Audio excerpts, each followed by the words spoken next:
آج دنیا میں ترقی، دولت اور طاقت کو کامیابی کا معیار سمجھ لیا گیا ہے، لیکن کیا یہ ظاہری کامیابی واقعی اللہ کی رضا کی علامت ہوتی ہے؟ کیا دولت کی فراوانی، اقتدار کی مضبوطی اور وسائل کی کثرت اس بات کا ثبوت ہے کہ کوئی فرد یا قوم اللہ کے ہاں مقبول ہے؟ نبی اکرم صلی اللہ علیہ وآلہ وسلم کی تعلیمات ہمیں ایک بالکل مختلف حقیقت سے روشناس کراتی ہیں، جسے قرآن و سنت نے استدراج یعنی کہ ڈھیل کے نام سے واضح کیا ہے۔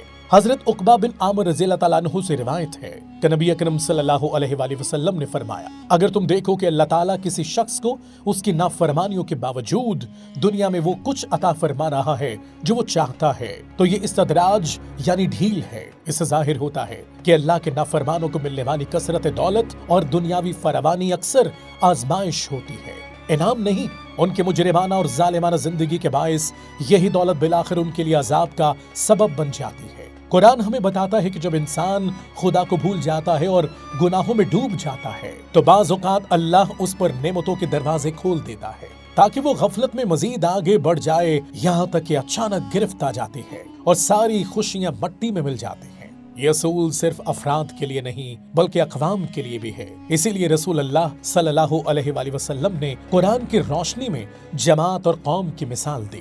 کسی فرد یا قوم کے پاس دنیا کی کثرت اللہ کی رضا کی قطعی دلیل نہیں ہو سکتی۔ اللہ کے بعض مقرب بندے حتیٰ کہ انبیاء علیہم السلام نے بھی فقر، تنگی اور آزمائشوں میں زندگی گزاری۔ اس سے معلوم ہوتا ہے کہ اللہ کے ہاں قبولیت کا معیار دولت نہیں بلکہ ہدایت پر قائم زندگی ہے، خصوصاً وہ مال جو ظلم، استحصال اور ناانصافی کے ذریعے حاصل کیا جائے، وہ اللہ کے نزدیک کسی قدر و قیمت کا حامل نہیں۔ اللہ کے ہاں اصل قبولیت یہ ہے کہ انسان کی ذاتی اور اجتماعی زندگی دین حق کے مطابق ہو۔ یہی وہ مقام ہے جہاں دین حق کا نظام ایک مکمل نظام حیات کے طور پر سامنے آتا ہے۔ اجتماعی سطح پر کسی قوم سے اللہ کے راضی ہونے کی علامت یہ ہے کہ اس کی قومی زندگی عدل و انصاف، اجتماعیت، خدا پرستی اور انسان دوستی پر قائم ہو۔ لیکن آج جب ہم اپنی قومی زندگی کا جائزہ لیتے ہیں تو ہر شعبہ زوال کا شکار نظر آتا ہے۔ حاکم اور محکوم دونوں قانون شکنی اور بد اخلاقی میں مبتلا ہیں۔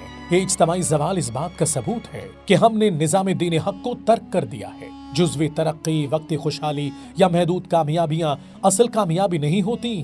حقیقی کامیابی صرف اسی وقت حاصل ہوتی ہے جب فرد اور قوم دونوں دین حق کے نظام کے تحت خدا پرستی اور انسان دوستی کے راہ اختیار کریں۔ آج امت مسلمہ کو یہ فیصلہ کرنا ہوگا کہ ہم استدراج کی چمک دمک میں گم رہنا چاہتے ہیں یا حقیقی فلاح کی طرف لوٹنا چاہتے ہیں۔